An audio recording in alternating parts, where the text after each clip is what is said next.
بسم اللہ الرحمن الرحیم۔ محترم ناظرین، آپ اس ویڈیو میں دیکھ رہے ہیں کہ ایک نان مسلم لڑکی جو مسجد کے اندر موجود ہے وہ اللہ رب العزت کے سامنے سجدہ ریز ہو رہی ہے۔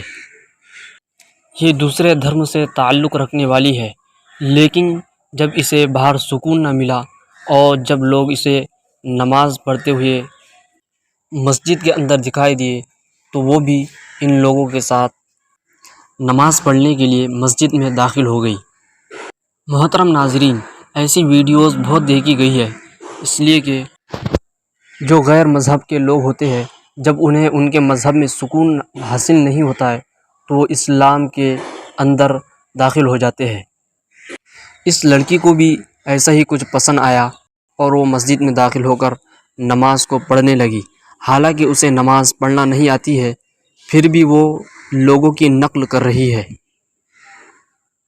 اور نبی صلی اللہ علیہ وسلم نے بھی فرمایا کہ نماز میرے آنکھوں کی ٹھنڈک ہے، نماز مومن کی معراج ہے، یعنی مسلمان کو نماز کی اہمیت معلوم ہونا چاہیے۔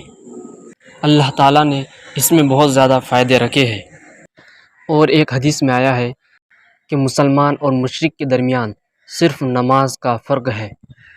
جب غیر مسلم نماز کے ذریعے سے سکون حاصل کرنا چاہتے ہیں، اس سے ہمیں پتہ چلتا ہے کہ دین اسلام کی کیا خوبیاں ہے اور وہ کیا ہی اچھا مذہب ہے۔ اس لیے ہمیں مذہب اسلام کی نعمت سے خوش ہونا چاہیے اور اپنے رب کو ہر وقت راضی رکھنا چاہیے۔ باقی آپ حضرات کی اس ویڈیو پر کیا رائے ہے کمنٹ باکس میں ضرور لکھیے، اور دوستوں میں زیادہ سے زیادہ شیئر کیجیے۔ ہمارے چینل کو سبسکرائب کیجیے۔ جزاک اللہ خیر۔